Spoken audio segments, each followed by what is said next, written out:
आदरणीय प्रमुख पाहुणे, सन्माननीय मुख्याध्यापक, शिक्षक वृंद व माझ्या प्रिय विद्यार्थी मित्रांनो, आज आपण येथे 22 डिसेंबर राष्ट्रीय गणित दिन साजरा करण्यासाठी एकत्र आलो आहोत. हा दिवस महान गणित तज्ञ श्रीनिवास रामानुजन यांच्या जन्मानिमित्त साजरा केला जातो. गणित हा केवळ अंकांचा विषय नसून तो आपल्या दैनंदिन जीवनाचा अविभाज्य भाग आहे. वेळ मोजणे, व्यवहार करणे, अनंत मोजणे, तंत्रज्ञान, विज्ञान या सर्व क्षेत्रात गणिताचे महत्त्व अनन्यसाधारण आहे. विद्यार्थ्यांमध्ये गणिताची भीती दूर करून गणिताबद्दल गोडी निर्माण करणे व तर्कशक्ती, विचारशक्ती विकसित करणे हा या गणित दिन साजरा करण्यामागील मुख्य उद्देश आहे. आजच्या या कार्यक्रमातून विविध उपक्रम, प्रयोग, कोडी, प्रश्नमंजुषा यांच्या माध्यमातून आपण गणित अधिक सोप्या व रंजक पद्धतीने अनुभवणार आहोत. चला तर मग गणिताच्या या सुंदर जगात प्रवेश करूया आणि गणित म्हणजे आनंद हे प्रत्यक्ष अनुभवूया. आपल्या समोर कविता सादर करण्यास मी वाल्मिक कुलकर्णी याला आमंत्रित करते. सर्वप्रथम मी प्रतिमा पूजन करण्यास मुख्याध्यापक श्री तुपेरे सर यांना विनंती करते. उपमुख्याध्यापक डोंगरे सर यांनाही मी विनंती करते. सर्व शिक्षक वृंद यांनी स्टेजवर यावे.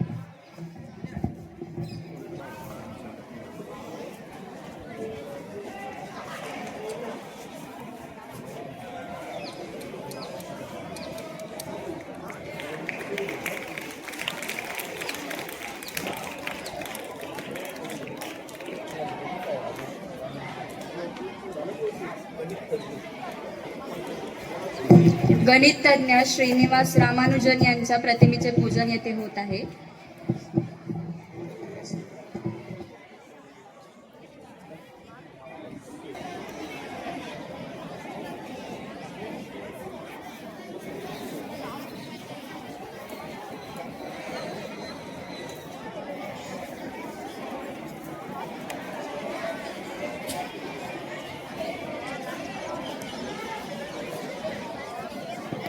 सर्व शिक्षकांनी स्थानापन्न व्हावे अशी मी विनंती करते.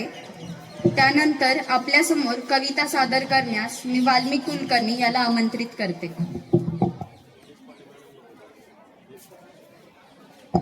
ज्येष्ठ शिक्षकांना मी विनंती करते की त्यांनी स्टेजवर यावे. Deshpande madam, Adhav madam, Nalage madam,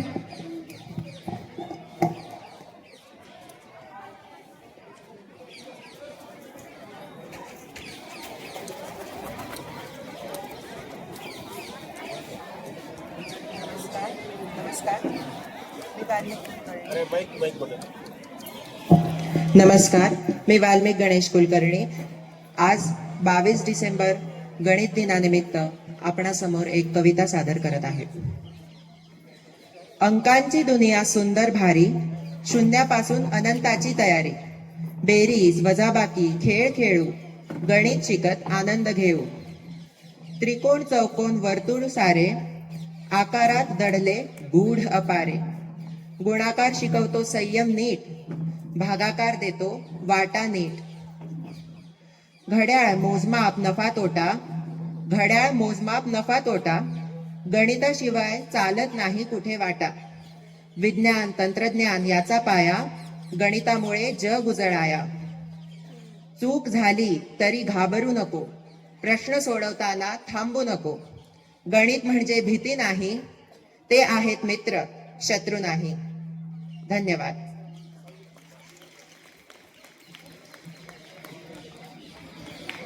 मी आमंत्रित करते श्रीनिवास रामानुजन यांची माहिती सांगण्यास कुमारी ज्ञानदा भोंडवे हिला.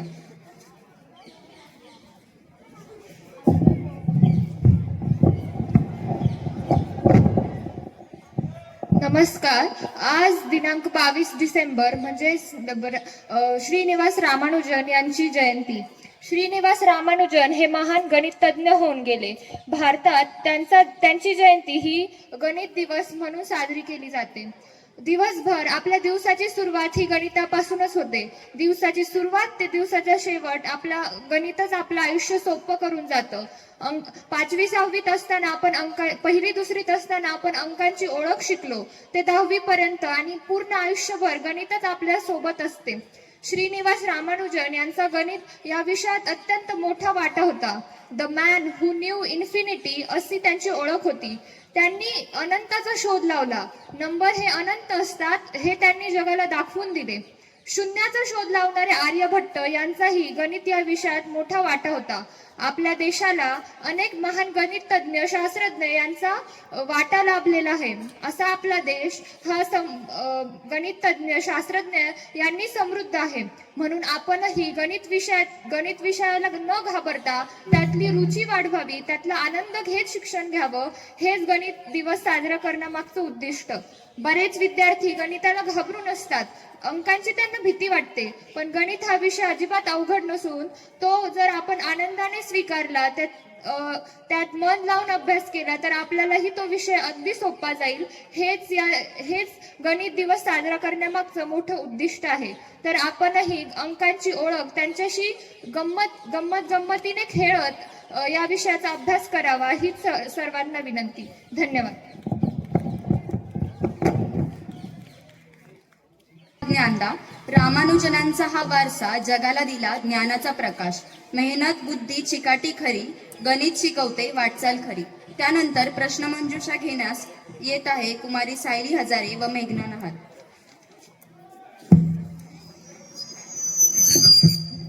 नमस्कार, मी सायली हजारे व मी मेघना नहार. आज राष्ट्रीय गणित दिनानिमित्त आम्ही तुम्हाला काही प्रश्न विचारणार आहेत व योग्य उत्तरास बक्षीस मिळेल. पहिला प्रश्न, जागतिक पाय दिवस केव्हा साजरा केला जातो? जागतिक पाय दिवस केव्हा साजरा केला जातो?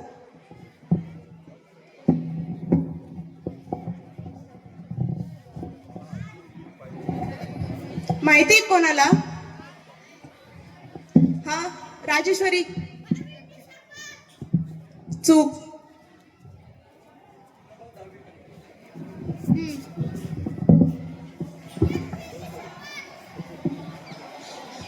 14 मार्च बरोबर उत्तर आहे.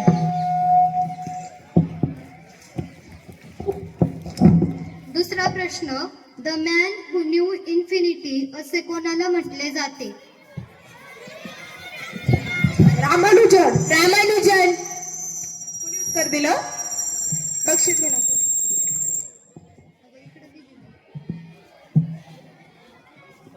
मुलांमध्ये कोणी उत्तर दिलं होतं का?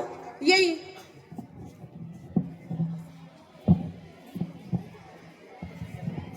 पुढचा प्रश्न, which shape has no corner or side? असा कोणता आकार आहे ज्याला सर्कल. बरोबर उत्तर आहे.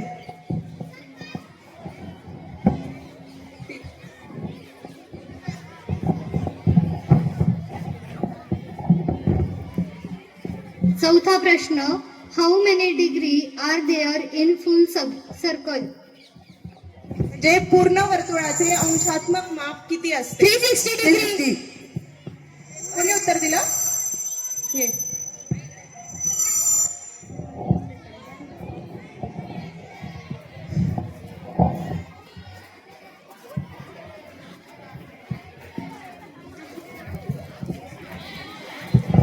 पुढचा प्रश्न, which number is not negative or positive? 0. एकानेच उत्तर द्या.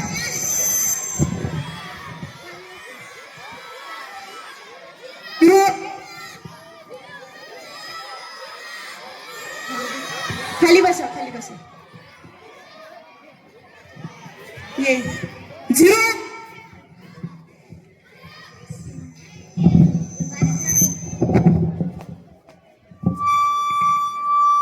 Is pi rational or irrational?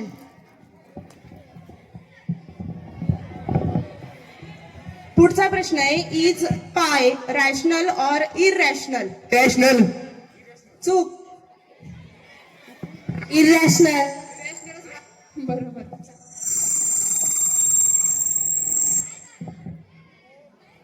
Mic कोणाकडे? कुणी उत्तर दिलं? तिने दिलं.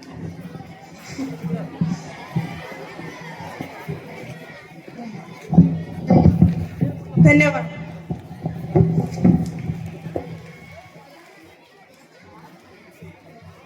धन्यवाद सायली व मेघना. त्यानंतर गणिताचे प्रयोग घेऊन येत आहे धनश्री पवार.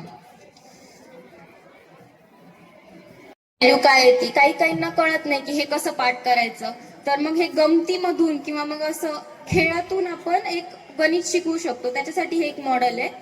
ह्याच्यामध्ये आता आपण a+b चा क्यूब घेतलेला आहे, तर ह्याची व्हॅल्यू एक्झॅक्ट कुठे येते, तर हे काढण्यासाठी आपल्याला इथे 2 पोल्स दिलेले आहेत. हा एक पोल आहे. हा पोल आपण ज्यावेळेस इथे एक स्क्रू लावलेला आहे ज्यावेळेस इथे ठेवतो आणि त्याची एक जी परफेक्ट व्हॅल्यू आहे, ज्यावेळेस तो दुसरा पोल आपण परफेक्ट व्हॅल्यूवर ठेवतो ना, त्यावेळेस इथे एक ग्रीन डॉट लागतो. आपल्याला जसं पाहिजे ना आपण तसं याच्यामधून शिकवू शकतो. आपल्याला जसं एखाद्या वेळेस आपल्याला वाटतंय की ही व्हॅल्यू बरोबर आहे, पण आपण एकदा क्रॉस चेकिंग साठी सुद्धा हे वापरू शकतो. थँक्यू.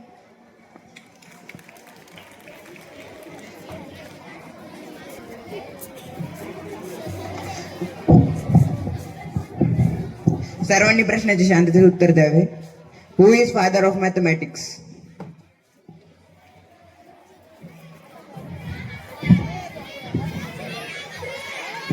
Mic on.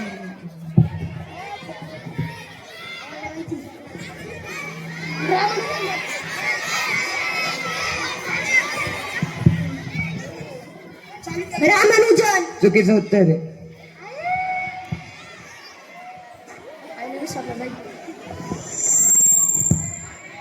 येते कोण अजून? आर्यभट्ट. Wrong answer.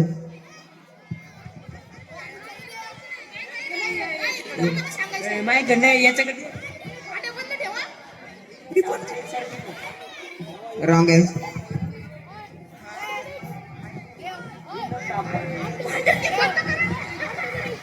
हाँ बरोबर. Second question. Who is known as father of mathematics in India?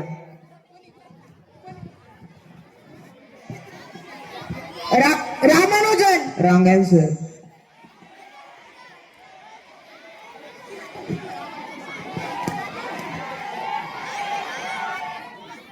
Aryabhata. Correct है. Third question. Who is known as king of mathematics?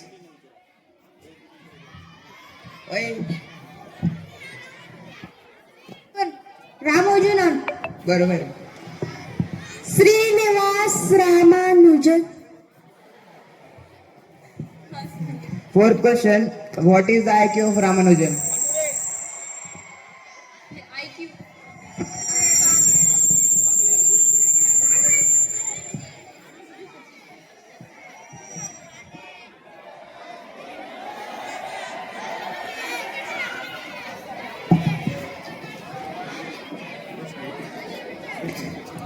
What is the IQ of Ramanujan?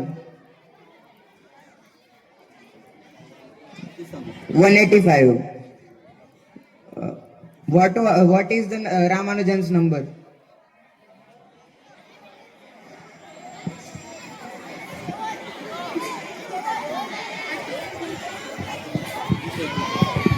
1729. Correct answer. Who is known as human computer? Who is known as human computer? Wrong answer.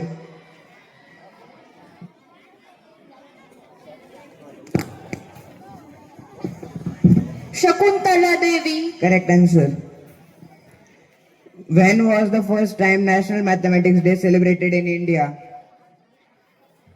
When first time National Mathematics Day celebrated in India? 22 December.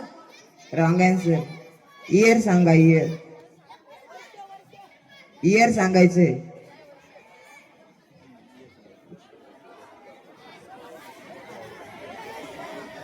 Two 2012. Thank you.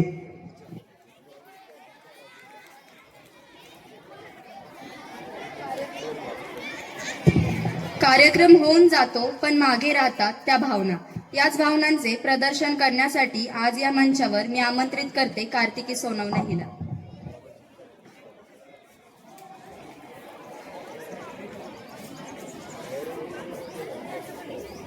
प्रयोग दाखवत आहे. या प्रयोगाचा आपण सर्वांनी आनंद घ्यावा ही नम्र विनंती.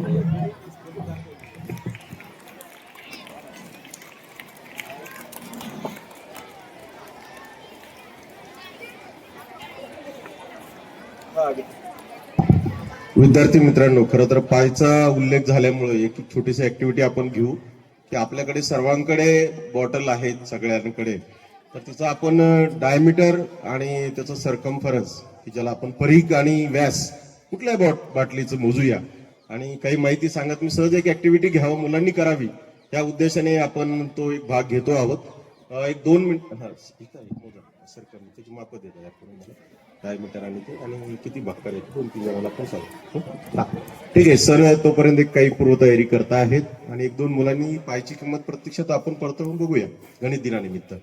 खरं तर पाय हा भाग वेगळा होता, पण गणितातला तो अतिशय महत्वाचा आहे.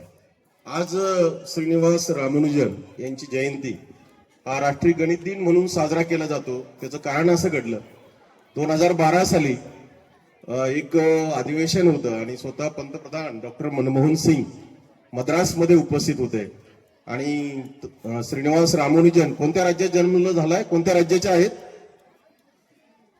श्रीनिवास रामानुजन यांचा जन्म कोणत्या राज्यात झाला किंवा ते कोणत्या स्टेटचे आहेत?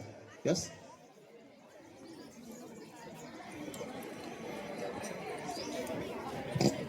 हा 4 पर्याय देतो. एक केरळ, आंध्र प्रदेश, तामिळनाडू आणि बिहार. यस यस यस,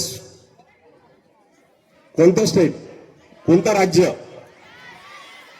हा, तर बघा तुम्हाला मागे पण कल्पना दिली की मॅक्झिमम जे सायंटिस्ट आहेत, मग ते गणित असू, विज्ञान असू, डॉक्टर सी व्ही रमन असू, हे सर्व शास्त्रज्ञ हे मॅक्झिमम तामिळनाडू स्टेटचे आहे. आणि तामिळनाडू राज्यामध्ये जो ते 1887 साली जन्म झाले असल्या कारणानं स्वातंत्र्यपूर्व काळ होता 1947 पूर्वीचा, आणि त्यामुळे त्यांचा प्रांत वगैरे हा ब्रिटिशकालीन म्हणूया आपण त्याला. त्यावेळेस त्या राज्याला मद्रास नाव होतं. जसे जिल्ह्यांची निर्मिती होत गेली तिथे आता जिल्हा बदलला. त्या काळात तंजावर नावाचा जिल्हा आणि त्या जिल्ह्यामध्ये इरोड नावाच्या गावी श्रीनिवास रामानुजन यांचा जन्म झाला. आता ते कोइंबतूर नावाचं या ठिकाणी जिल्ह्यामध्ये ते गाव गेलेलं आहे. पार्श्वभूमी बदलत गेला, जिल्ह्यांचे रूपांतर होत गेलं. तर या तामिळनाडू राज्यामध्ये मद्रासला डॉक्टर मनमोहन सिंग हे 2012 साली एका विशिष्ट अधिवेशनासाठी गेले आणि डॉक्टर श्रीनिवास रामानुजन त्या तिथल्या कार्यक्रमामुळे असल्यामुळे त्यांनी ठरवलं गेलं की यांचा जन्मदिवस हा राष्ट्रीय गणित दिन साजरा करायचा. आणि म्हणून 2012 सणापासून आपल्या संपूर्ण देशामध्ये हा गणित दिन साजरा केला जातो. हा साजरा करण्याचं कारण काय असावं? मुलांना गणितामध्ये आवड निर्माण व्हावी, बरोबर आहे. तर मी 1-2 प्रश्न कोडे सांगणार आहे आणि मग थोडस त्यांचं ते हार्डीची भेट कशी झाली, 1729 नेमकी काय इतिहास आहे, कशी संख्या ती तयार झाली आणि त्याचं नेमके स्पष्टीकरण काय, त्या 2-3 गोष्टी सांगून मला वाटतं ऊन खूप आहे. बघा, एक छोटेसे गणितीय कोडे म्हणजे आपल्या मेंदूला खुराक आहे, तसे भरपूर आहेत. खरं तर तो एक उपक्रम सुरू करण्याचा राहून गेलाय. कोड्यांचे पुस्तकं आणलेत आपण भरपूर. एक शकुंतला देवी, हे कॉम्प्युटर म्हटलं जायचं त्यांना, त्याही त्या स्टेटच्या आहेत की तुम्ही कोणताही भागाकार किती अंकी सांगा त्या पटकन तोंडी सांगायच्या. 3 अंकी भागिले 2 अंकी, 3 अंकी भागिले 3 अंकी, आणि असं एक वेगळं ब्रेन त्यांचा होता.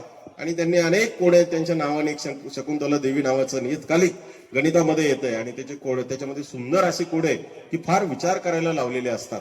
तर ते आपण हळूहळू सुरू करू. एक सोपं कोड मी बुद्धिमत्ता चाचणीचं विचारतो आहे, मला वाटतं त्याचे उत्तर द्यावं. कोड आहे असं बघा, 5 बदक किंवा 5 बदकाला 5 मासे पकडायला 5 मिनिट लागतात. काळजीपूर्वक ऐका. 5 बदकाला 5 मासे पकडायला 5 मिनिट लागतात. तर एका बदकाला 1 मासा पकडायला किती मिनिट लागतील? काळजीपूर्वक ऐका, काळजीपूर्वक ऐका. 1 मिनिट लागेल, बरोबर. हा गणितीय कोड आहे किती लागतील? यस, 5च मिनिट लागतील, कारण ते एकाच वेळेस पकडत आहेत. तेवढा वेळ लागतोय त्याला, म्हणजे याच्यातली एक मजा असते. बघा, आम्ही 3री 4थी ज्या मुलांना खूप सुंदर या ठिकाणी विचारायला जायचं. मला वाटतं या निमित्ताने 5वीच्या मुलांसाठी. राजूच्या आईला 3 मुलं आहेत. एकाचं नाव 1 किलो, दुसऱ्याचं नाव 2 किलो, तिसऱ्याचं नाव काय? 3 किलो. राजू. हे शाब्दिक खेळ असतो. खरं तर हे सोपा कोड 3री 4थीचं. असेच जर कोडे आपण घेत गेलो, ऊन खूप आहे. तुमच्या अंकाची गणितीय गमती इतक्या मजेशीर आहेत. तुमची जन्मतारीख न सांगताही त्याच्यावर प्रक्रिया करून जन्मतारीख सांगू शकतो. तुम्ही मनात धरलेला अंक आपण काही विशिष्ट क्रिया करून आपण परत त्या घेऊ शकतो. तर मला असं वाटतं ते कोड्यांच्या दृष्टीने आपण घेतलं गेलं पाहिजे. आणि कालच एक छान लोकसत्तेला लेख आला, तर त्याच्या घाव घालून गणितावर असा एक सुंदर असा दरक सर म्हणून काम करतायत शिक्षण व्यवस्थेवर, त्यांचा किशोर धरकांचा एक सुंदर लेख आलाय की मुलांना गणित सोडता सोडता आपली संस्कृती आणि मूल्यही रुजवले गेले पाहिजेत. एक गणित असं होतं की 4 किलो गहू आहेत, 100 किलो पोता आहे, 100 किलोचं. एका व्यक्तीने त्यामध्ये 5 किलो खडे मिसळ. लक्षात आलं तुमच्या? तर त्या व्यवहारात त्याला किती नफा होईल? पुन्हा एकदा ऐका. गव्हाची किंमत मुद्दाम कमी ठेवली सोपं जावं म्हणून. वास्तव तसं नाहीये. 4 रुपये गहू किलो मिळत आहेत. गव्हाचं पोतं 100 रुपये किलो आहे. किती रुपये झाली किंमत त्याची? एक पोत्याची किंमत किती झाली? 400 रुपये. परंतु त्या व्यापाऱ्याने नफा मिळवण्यासाठी 5 किलो वाळू किंवा खडे त्यामध्ये मिक्स केलेले आहेत. तर त्याला किती नफा होईल? त्या पोत्यामध्ये 5 किलो खडे मिसळून संपूर्ण पोतं विकलं गेलं तर त्याला त्या व्यवहारामध्ये किती नफा होईल? यस यस, 20 रुपये होईल. आणि पुढे जर आपण विचारलं गेलं शेकडा नफा किती होईल? परंतु इथे त्यांनी हेच सांगायचंय त्यांना की ज्यावेळेस तुम्ही गणित सोडवताय त्यावेळेस मूल्य पण रुजवले गेले पाहिजेत. त्यावेळेस त्या व्यापाऱ्याला सांगितलं गेलं पाहिजे की बाबा हे खडे मिसळणं योग्य नाहीये. आता लक्षात आलंय तुमच्या की गणित सोडत असताना आपण एखाद्या यंत्रणेला विरोध करणं फार महत्वाचं आहे. की असा जो प्रश्न त्याने अमेरिकेमध्ये जेव्हा असे संशोधन चालू होतं त्यामध्ये तिथं 2 वर्ण आहेत, कृष्ण वर्ण आणि गौर वर्ण. का त्याला आपण काळे आणि गोरे असे 2 तिथं रंगावर्ण भेद केला जातो. जसे आपल्याकडनं धर्मावर्ण, जातीवर्ण, राष्ट्रीय एकात्मता असताना सुद्धा भेद आहेत, तसे अमेरिकामध्ये हे 2 भेद आहेत. मग दोन्ही भेद असणारे मुलं शाळेमध्ये वर्गामध्ये आहेत. त्याने असं केलं की जेव्हा मासिक पास पालकांना एखाद्या ऑफिसला जायचं आहे तेव्हा एका दिवसाला $1.50 एवढा बसचा खर्च येतोय. आपल्या भाषेत तिकीट आहे $1.50. आणि मासिक तर साप्ताहिकामध्ये मासिक पास काढणं या ठिकाणी आणि डेली पास काढणं असं त्या ठिकाणी बघितलं गेलं तर साप्ताहिक पास काढलं तर $9 खर्च येतो. आता लक्षात घ्या, सिंगल दररोज प्रवास केला जाऊन येऊन तर $1.50 एवढा खर्च येतो. आणि साप्ताहिक जर पास काढला तिथल्या ऑफिसला येण्यासाठी तर $9 इतका खर्च येतो. तर प्रश्न असा आहे, कोणता पास काढणं हे व्यावहारिक आहे किंवा परवडणार आहे?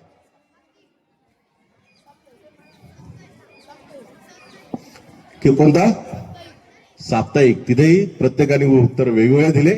गोरेवर्णीयवाले म्हटले नाही आम्हाला प्रतिदिन परवडणार आहे, कारण त्यांचे मॅक्झिमम पालक हे नोकरीला होते आणि तिथे शनिवार रविवार 2 दिवस सुट्टी आहे. आणि म्हणून 5 दिवसाचा आठवडा त्यांच्या दृष्टीने बघा $1.50 5 दिवसाचे किती डॉलर होतील? 1.5 गुणिले 5 $7.5. पण आमचे कृष्णवर्णीय म्हणतायत की आम्हाला नोकरीच नाहीये, आम्हाला 7 दिवस कामासाठी यायचं आहे. त्यांना मात्र 1.5 गुणिले 7 हा परवडणारा भाग नाही, त्यांना डेली परवडणारा भाग नाही. आणि म्हणून मला असं वाटतंय की आम्हाला नवीन शैक्षणिक धोरणामध्ये की आम्हाला गणित सोडवता सोडवता आमचे मूल्यही रुजवणं फार महत्वाचं आहे. की आम्ही एकदा 4थीचं मी गणिताचं पाठ्यपुस्तक परीक्षणाला गेलो होतो, फार दिवस झाले त्याला. आणि त्यामध्ये एक नाव होतं की रिया स्वतःसाठी बांगडी खरेदी करते, बाहुली खरेदी करते. आणि एका मुलाचं नाव होतं अजय की तो 10 रुपयाचे पुस्तक खरेदी करते. ₹5 पेन्सिल खरेदी करताय, तर याच्यामध्ये दोघांच्या बेरजेमध्ये कोणी जादा खरेदी केली? तर मला आजही आठवत आहे की तिथल्या आमच्या पुण्याच्या 1-2 मॅडम या ठिकाणी उभा राहिल्या की तुम्ही आम्हाला मुलांना मात्र तुम्ही पुस्तकाकडे वळवताय, त्यांना पुस्तकाची खरेदी करायला होताय, मुलींना मात्र तुम्ही अजूनही बांगड्या आणि खेळणीच खरेदी करायला होताय. तर हा मात्र विरोधाभास केला पाहिजे. आणि म्हणून त्या दिवसापासून आमच्या लक्षामध्ये येत आहे की आम्हाला थोडी समानताही राखली गेली पाहिजे. मुलींना का तुम्ही बांगड्या खरेदी करायला होताय आणि मुलांना तुम्ही पुस्तक खरेदी करायला होताय? आणि त्यानंतर दोघांचे नाव आम्ही त्या ठिकाणी पॅरलल त्या गणितामध्ये बदलले गेले. आणि म्हणून गणित एक खूप गमती आहे, मजा आहे, कोडे आहे, त्याची आवड निर्माण होणं गरजेचं आहे. चिन्ह एक तुमचं गणिताची वजा अधिक करून मार्क मिळवणं कमी होणं त्याचा बेस तुम्हाला नीट होणं गरजेचं आहे. एक दिवस मी चिन्हांचा घेतला होता, आताच असंच एक अवेअरनेस करत होतो, पण कामाच्या याच्यात वेळ मिळाला नाही. प्रत्येकाला माझा एक उद्देश आहे, सोपाच भाग आहे, पण प्रत्येकाला स्वतःच्या घरी असणाऱ्या हौदाचं पाणी किती लिटर आहे हे काढता आलं तर मला वाटतं गणिताचा अवेअरनेस होईल. मला वाटतं एक 3-4 वर्गामध्ये आपल्याकडे खूप छान ऍक्टिव्हिटी आहे की त्याच्यामध्ये 1 लिटर म्हणजे किती क्युबिक आणि त्याचं रूपांतर मीटरमध्ये असेल, फुटामध्ये असेल तर ते 28.31 ने काय गुणायचं आणि मग हौदातलं पाणी. मला वाटतं मी किती 2-3 वर्गामध्ये घेतलेलं आहे आणि प्रत्येकाला म्हटलंय की आपला जर हौद असेल तर वरून तुम्ही त्याचे फुटामध्ये मोजून घ्या, खोली काठीच्या साहाय्याने मोजून घ्या आणि कॅल्क्युलेशन करून बघा आणि मग कळेल आपलं व्यावहारिक गणित. तर मला असं वाटतंय एक छोटीशी आपण या ठिकाणी कृती करायला लावली होती. 1 बाटलीचा तुम्ही एकदा परीघ मोजा. हा किती आला सेंटीमीटर मध्ये मोजा पटकन. हा किती आहे ते लिहून ठेवा ना पेन्सिल. हा 25 लिहून ठेवा. 25 कॅल्क्युलेटरने आपण करून राहता का वेळ. 25 ते कोणत्या बाटलीचा परीघ आलाय, कोणत्या बाटलीचा मोजलाय? हा हे बघा इकडे. हा कुलकर्णी आपलं काय नव्हतं बघा. हा वाल्मिकने याचा परीघ मोजलाय की पायची व्हॅल्यू नेमकी काय प्रकार आहे. तर तो आलाय तुमचा 25 सेंटीमीटर. याचा डायमीटर अंदाजे सर्वात जास्त अंतर आहे की नाही. परीघ म्हणजे हा ऍव्हरेज करूया आपण. हा किती आलाय? 6.5. हा बघा बरं मग 22 भागिले किती आलता आधी 25 भागिले 6.5 हे त्रासदायक आहे करणं. 6.5चं 13 करा, 25चं 50 करा. 50 भागिले 13 म्हणजे आपण तो 6.5 त्याला दुप्पट करून 13 केलं आणि जो 25 होता त्यालाही दुप्पट केलं कॉन्स्टंट रेशिओ राहण्यासाठी. एक तर मग कॅल्क्युलेटरने करायचं असेल तर 25 भागिले 6.5 करा आणि असं जर करायचं असेल तर 50 भागिले 13 करा. किती येतं बघा. वेगळ्या बाटल्या घेऊन प्रत्येकाने घरी एकदा बघा.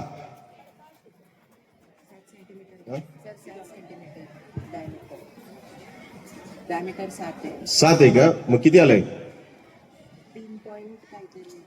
3 पॉईंट किती येते ते तर काढा ना. तिथं काय वापरा ना कॅल्क्युलेटर. हा 25 भागिले 7 3 पॉईंट किती आलाय? हा आता बघा थोडस डायमीटर तंत घे प्लास्टिकचा हे भाग 3.1 आसपास येईल, 3.2 येईल. आणि म्हणून सोप्या भाषेत जर 22 सेंटीमीटरचं जर तुम्ही त्याचा परीघ तयार केला 22 सेंटीमीटरचा वर्तुळ दोरा घेऊन आणि जर आतमध्ये तुम्ही जर डायमीटर मोजला तर तो 7 सेंटीमीटर भरतो. हे अनेक बाटल्या, अनेक चाक, अनेक तुमच्या हातातले बांगड्या, अनेक तुमच्या हातातले कडे हे सगळ्यांचं अनेक जणांनी कॅल्क्युलेशन केलं आणि सर्वांचं जवळजवळ 3.14च्या आसपास आलं. आणि मग त्याच्यावरनं हे 2 संख्यांचा भागाकार. इथं परत लक्षात घ्या 22/7 ही रॅशनल नंबर आहे, परिमेय संख्या आहे, पण हे व्हॅल्यूज बदलत आहे. प्रत्येकांचं 3.14 येईल असं नाहीये. आणि म्हणून त्याला आपण स्थिर करण्यासाठी आणि कुठलाही स्थिरांक मात्र हा इरॅशनल नंबर असतो. हा मात्र काय आहे? अपरिमेय संख्या आहे. म्हणून तुम्हाला जर आयडेंटिफाय करायला लावलं परिमेय संख्या आणि अपरिमेय संख्या तर 22/7 तुम्हाला परिमेय संख्या म्हणावं लागणार आहे. की जसं आपण भारतरत्न किंवा गणितामधला सर्वोच्च पुरस्कार अशा गोष्टी आम्ही जे बोलतो, राज्यामध्ये आपला संघ आला, नॅशनलला गेला, तसं रॉयल सोसायटीची फेलोशिप मिळवणं म्हणजे तो त्या विषयामध्ये ग्रेट आहे. तर आजच्या या 22 डिसेंबरच्या श्रीनिवास रामानुजन यांच्या जन्मदिनानिमित्त आपण सर्वांनी गणिती आवड निर्माण करावी, गणिताची मैत्री करावी, गणिताची भीती दूर करावी, वास्तव गणित शिकावं, मुळापासून शिकावं, कन्सेप्ट क्लिअर करावं. याकरिता आपल्या सर्वांना आणि आमच्या ह्या गणितीय टीमला खूप खूप शुभेच्छा देतो आणि या ठिकाणी थांबतो. धन्यवाद. खर तर आजच्या कार्यक्रमाचं ज्यांनी नियोजन केलंय त्यांचं कौतुक करणं मला वाटतं अतिशय महत्वाचं आहे. सूत्रसंचालन मला वाटतं आदिती गुंजाळ खूप छान करते आहे. वाल्मिक कुलकर्णी छोटीशी पण महत्वाची कविता त्या ठिकाणी सादर केली. माहिती रामानुजन मध्ये ज्ञानदा भोंडवे खूप चांगले मिस्किलपणा नाटकामध्ये खूप चांगलं आम्हाला भावते तुमचे सगळे नाटकं. प्रश्नमंजुषामध्ये सायली हजारेंनी काम केलंय, मेघना नहारनी काम केलंय, देवाशिष तोडमलनी काम केलंय आणि आता आभार प्रदर्शन कार्तिक सोनवणे मांडते आहे. प्रयोग प्रदर्शन कांक्षनी केलंय आणि हे संपूर्ण नियोजन आमचा गणित विभाग Sinnar sir, Ukarde sir, Datir sir आणि आणखी त्यांची सर्वच टीम, आमच्या मॅडम पण त्यामध्ये समाविष्ट असतील. या सगळ्यांना धन्यवाद देतो आणि या ठिकाणी थांबतो. थँक्यू.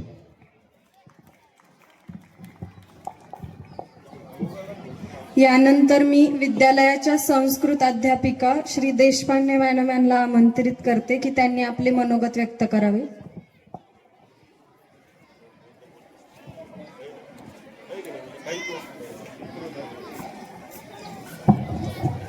धन्यवाद. आज गणित दिवसानिमित्त सर्व गणित अध्यापकांना आणि विद्यार्थ्यांना गणित दिवसाच्या खूप खूप शुभेच्छा. या निमित्त मी एक कथा सांगणार आहे. ते थोर गणितज्ञ श्रीराम भिकाजी वेलणकर हे कोलकाता शहरातील डाक्टर विभागामध्ये प्रमुख म्हणून काम करत होते. तर त्यांनी पिनकोड क्रमांक तयार केले. ते थोर गणितज्ञ होते आणि गणिताच्या साह्याने, अंकांच्या साह्याने पिनकोड क्रमांक त्यांनी कसे तयार केले. त्यापूर्वी पत्र पोहोचायला एका राज्यातून दुसऱ्या राज्यामध्ये 1 महिना किंवा त्यापेक्षा जास्त अधिक कालावधी लागत असे, किंवा एका गावातून दुसऱ्या गावामध्ये पत्र पोहोचायला 3-4 दिवस, आठवडा, त्यापेक्षा जास्त कालावधी लागत असे. तर एक दिवस काय झालं, ते डाकतार विभागामध्ये पोस्ट ऑफिसमध्ये काम करत असताना त्यांच्याकडे केरळ प्रदेशामधील एक सैनिक आला आणि तो अरुणाचल प्रदेशमध्ये त्याचे वडील अत्यवस्थ होते. त्यावेळेस तो घरातून निघाला. सैनिक असल्यामुळे त्याला ड्युटीवर जाणं गरजेचं होतं आणि अचानक त्याला घरातून निघावं लागलं आणि तो अचानक खूप सिरियस होते त्याचे वडील आणि त्याला असं वाटलं की आपण आपल्या वडिलांची तब्येत कशी आहे त्याला काही समजू शकत नव्हतं, कारण पत्र सुद्धा त्यावेळेस खूप वेळ लागायचा पत्र पोहोचायला. तो सुद्धा खूप अस्वस्थ झालेला होता. आपल्या वडिलांच्या तब्येतीविषयी त्याला काहीही समजू शकत नव्हतं. मग एक दिवस तो जो सैनिक होता तो यांच्याकडे आला. श्रीराम भिकाजी वेलणकर असं त्यांचं नाव आहे. त्यांच्याकडे आला कारण डाकतार विभागामध्ये ते प्रमुख होते. त्यांच्याकडे आला आणि तार करण्यासाठी म्हणून तो त्या कारणासाठी आला. ते कारण समजल्यावर हे वेलणकर विचार करू लागले की हे पत्र लवकरात लवकर कसं पोहोचेल, यासाठी आपण प्रयत्न केला पाहिजे. अशी जर समस्या असेल तर आपण यासाठी प्रयत्न केला पाहिजे. मग त्यांनी पिनकोड क्रमांक तयार करण्याचे ठरवले. त्यासाठी देशाचे 8 विभाग त्यांनी तयार केले. आभार प्रदर्शन हे केवळ प्रदर्शन नसून त्याच्यामुळे कार्यक्रमाचा आनंद आणि प्रभाव द्विगुणित होत असतो. आभार मानणे हे आपल्या संस्कृतीतच आहे. तर आज गणित दिनानिमित्त मी कार्तिकी अविनाश सोनवणे, विद्यालयाचे मुख्याध्यापक श्री तुपविरे सर, विद्यालयाचे उपमुख्याध्यापक डोंगरे सर, तसेच संस्कृत अध्यापिका देशपांडे मॅडम, नलगे मॅडम यांचे मनपूर्वक आभार मानते. कार्यक्रमाचे आयोजक तसेच नियोजन प्रमुख श्री सिन्नरकर सर, तसेच गणित शिकवणारे सर्व शिक्षक वृंद, उकिरडे sir, Datir sir, Ambilwade sir यांचेही मनापासून आभार मानते. कार्यक्रमात सहभागी सर्व विद्यार्थी त्यांचेही मनापासून आभार मानते. व हा कार्यक्रम पार पाडण्यास आम्हाला श्री संतोष जाधव सर व सानप सर यांची खूप मदत मिळाली. त्यांचेही धन्यवाद. व तुम्ही सर्वांनी कार्यक्रम शांतचित्ताने ऐकला व उत्साहाने कार्यक्रमात सहभाग घेतला त्याबद्दल तुमचेही आभार. धन्यवाद.